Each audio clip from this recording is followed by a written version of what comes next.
Hello and welcome back into Syntex Sports Network. Jalen, Gillis still here live at Big 12 Media Day here in Frisco, Texas at the Star. Still joined by Rocky Miller. We got another special guest in the house with us. Rocky, I'll let you take over from here. Man, this is Mr. Neely. He's a legend in these YouTube streets. Yeah. He has one of the most popular sports, I guess, media channels in the business. And what is special about Mr. Neely is he got his start, much like myself, covering HBCU sports. Absolutely. And Neely, I have to ask you this question. First off, thank you for sitting down with us, man. Thank you for asking me. But can you tell us how has it been? Have you missed covering HBCU sports now that you've been in Colorado for the past 3 years? I tell you what, you probably miss game day, the tailgating, and the bands. The coverage really hadn't stopped because I still work with Charles Bishop a lot. Okay. He comes on and does a segment called For the Culture with us. So from a coverage and information standpoint, still plugged in. But that game day atmosphere at HBCU, when you talk about my channel starting at HBCU, I can't think of anything great in the world that didn't start with HBCU. Yeah. Let them know. That's why HBCUs were created, you know. Yes, sir. There was once upon a time that talented folks, no matter how talented you were, you didn't get the opportunities some other people got. And HBCUs were created to make sure you got that opportunity and then go show the world what would have happened had you been given the opportunity all along. Yeah. Well, I can tell you this, the CEO and president of Syntex Sports Network is from a proud HBCU located in Texas. Yeah. And so he often tells me he has just the same sentiment about HBCUs. Anything great that we experience comes from HBCU. But this is why I want to, you're really close to the Colorado program. Mm-hmm. I don't know if you have an official capacity with them, but I don't think it gets any more inside the program than what you have. But can you tell us what the expectations for this upcoming season will be for the Colorado Buffs? Well, I'll tell you this. People are going to temper their expectations because you lost Travis Hunter, you lost Shedeur Sanders, you lost Cameron Silverman, Craig, Shiloh Sanders. The list goes on and on. You lost probably 85% of your offense production just from the receiver room alone. Mm-hmm. But I will tell you this. The team is better because the drop-off is not as vast. You used to have Travis in a big gap or Shedeur in a big gap. Now when you look at the defensive line, the offensive line, the secondary, the distance between the ones and the twos does not exist. So you got more depth. You got just as much talent. I think this team is going to be better than it was last year. Oh, man. Yeah, and that's saying a lot. One of the things I want to ask is that separates Colorado really from a lot of the other schools, not only in the Big 12 but in the country, is media. You have a huge media presence. You guys garner a lot of attention. Talk about the emphasis that's been put on media and growing that Colorado program. Well, once again, something that started at Jackson State, started at HBCU. I can remember sitting at home and I was watching the Alabama spring game. And Coach Prime called me up and he said, "Hey, what are you doing?" I said, "Watching Alabama spring game." He said, "Me too. Do you see Kirk Herbstreit, how he's right there with Nick Saban? That's what I want you to do. I want you to be in the locker room, on the sidelines, because you can't tell the story unless you're inside. Outside, you're just guessing. So I trust you. I see your work. Come on the inside." And so I was thinking there was still going to be some, don't show this, don't do that. He's like, "No, open book. Show it all." Well, with that being the case, Neely, I have to ask you this question since you brought up your closeness and you brought up Coach Prime. How's he doing, Coach? He's doing good, man. He's doing good. He's just taking some time and resting and healing. I would not be surprised if he walked down those steps right now. I also wouldn't be surprised if he takes a couple more days off. I tell people this, that when you look at a Deion Sanders, we got Warren Sapp and Marshall Faulk on staff and what they did with their bodies 20, 25 years, that mountaintop, at some point a valley comes, that you just got to rest, man. You just got to heal up. And what I like about his resting period right now, it's not football time yet. This is the time where the strength and conditioning staff is in charge and coaches are not there coaching football anyway. So it's a perfect synergy for him to take some time off. But when the season starts, we got a team meeting July 27th and the first day of training camp, fall camp is Monday the 28th. He'll be there. Coach, let me ask you this at Colorado. Colorado's a huge brand in and of themselves, right? You add Coach Prime, who is really a sports icon. Yeah. That marriage was a beautiful marriage the last couple of years.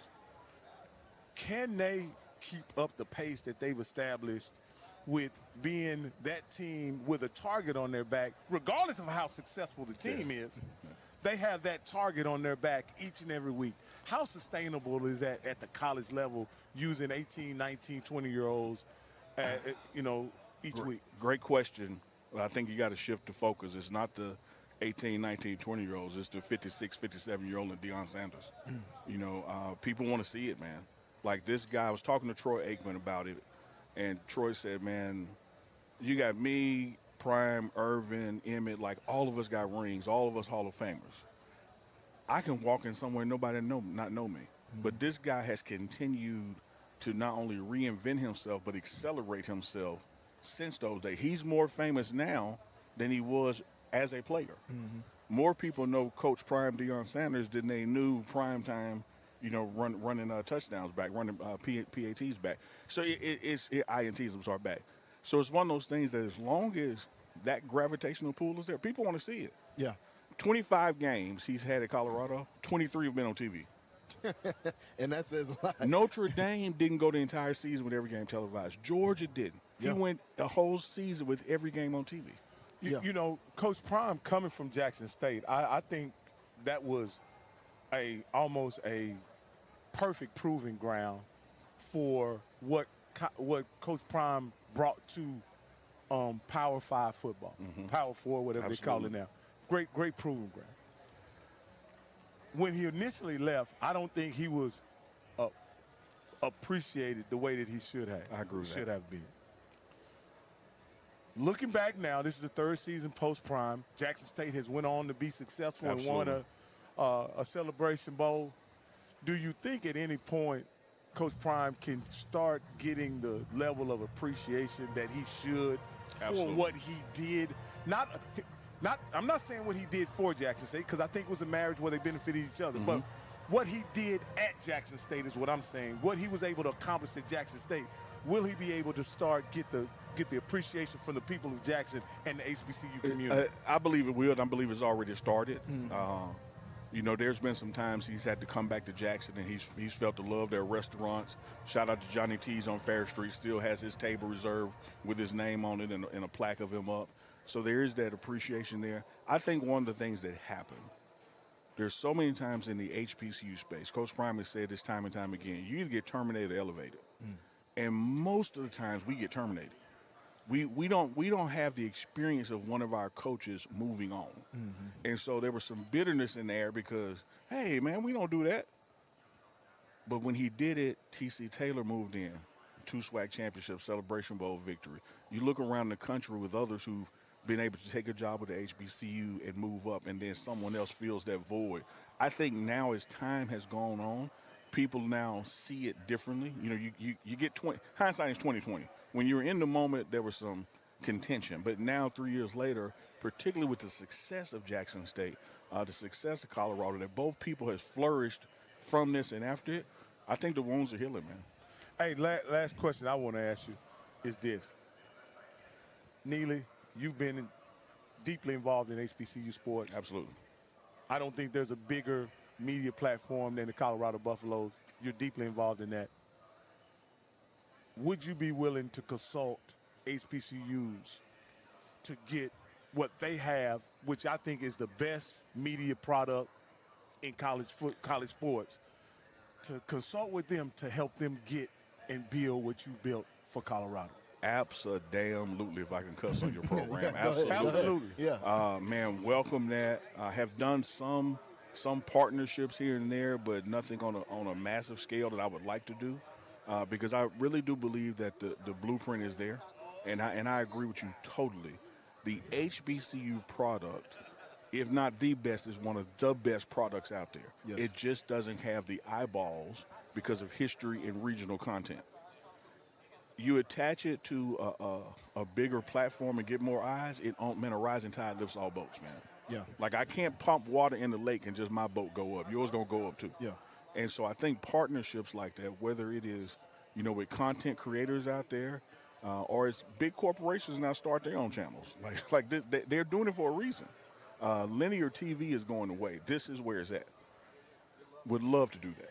Because I see teams like Delaware State, Norfolk State, who have celebrity coaches, but they haven't been able to create the footprint that you and Coach Prime created at Jackson State. And I believe that there's a thirst for the content. I believe so. It's just not.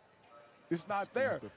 It's like they're trying to feed the multitudes with 2 loaves of bread and 2 fish and 5 loaves of bread. I thought I was sitting with coaches. We got pastors in the house. No. What I'm saying is, you just keep what you guys were doing, and what I loved about it in the moment. You guys just kept putting it out, and kept putting it out. Whether it was you, Bucky, just the whole. Because I consider you guys from a business standpoint, you guys were in some type of what I would consider a holy alliance.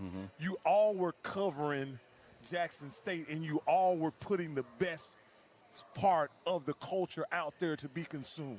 Well said. And I think in addition to that, brother, that you have to look at from a production standpoint, the content takes on the lens of the creator.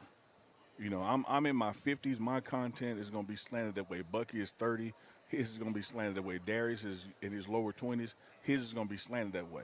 So even though we're in the same meeting, covering the same team, maybe on the same plane, you can watch all 3 channels and see something totally different. Yeah. Because we see it differently, And I think that kind of space not only exists for HBCUs or any team with a celebrity coach, I think it exists for any team, period. Because every team has a fan base, and that fan base wants to feel a part of the team and wants to feel like, hey, I was in the locker room today. I was in the team meeting. The coach spoke at 7:30 a.m. to the team only, and I watched it at 8:15 a.m. Like, that's how fast it can come to you. Well, what's next for Uncle Neely in the space? What new innovation are we gonna see from the? Well, you seeing it now in that we got a foundation, right, and there's a slight pivot, and it really speaks to what you were talking about in partnerships. So the pregame show is still what I do with Coach Prime covering inside the team, but the YouTube channel name has actually changed this year to the Pregame Network because I want to do partnerships with people that are outside of Colorado. Like, here we have this now 118,000 subscribers and eyeballs on us. Hey, come show your stuff, man. Because what I don't want to assume, imagine this is a football stadium, and we got 118,000 people sitting there. They may have come for Colorado or Jackson State or Coach Prime, but that's not their only interest. They're interested in food and banking and golf and cars. So let's hit them while we got them. It's 7 days in a week. Why are we just posting one thing a day about Colorado? We could be posting 5 things a day about various subjects because people are interested in more than one thing. Absolutely. Yeah, and I think that's great. Last question, Uncle Neely, before we let you go, man. You're very tied into this Colorado program. A lot of star power over the last couple of years. I'm not going to ask you who the next star is, but who are some of those dogs? Who are some of those dogs you've seen that's going to be those next Travis Hunter, Shedeur Sanders, Shiloh, all those guys? I start with where it's got to start at, and that's the offensive line, man. What Jordan Seaton has done with his body after being a baby fat true freshman, wait till y'all see him tomorrow. Like, he has a NFL body already. He's really embraced the offseason, dropped weight, put on muscle, increased his speed and strength, phenomenal. I think DJ McKinney is going to be a household name by week 4 or 5. He's going to get some interceptions. He's going to do something with when he gets them. Our receiver room is loaded. Yeah. It is just absolutely loaded. The challenge is going to be, how do you manage it? Because you got 5 guys that can get you, 100, 150 yards. Somebody's going to have a different player's going to have a big game every week. And I love this. There's always this notion, coaches, y'all know this, that if you got 2 quarterbacks, you ain't got one. Coach Prime is bringing both quarterbacks tomorrow so they both can have this experience. And this kind of thing also counts towards who's going to be the starter. Coach Prime looks at everything, not just X's and O's, but meeting on time. How do you carry yourself? Can you lead the team? So both quarterbacks will be here tomorrow. So that battle between the senior transfer out of Liberty and the true freshman out of high school, it's going to be special. Yes, sir. Yes, sir. We can't wait, man. We watch all of Colorado's games. Can't wait to tune in to you guys this year. Another interview here. Uncle Neely here from Colorado here on Syntex Sports Network. And we'll be Jackson back. State. And Absolutely. Jackson, excuse me, and Jackson State as well. Appreciate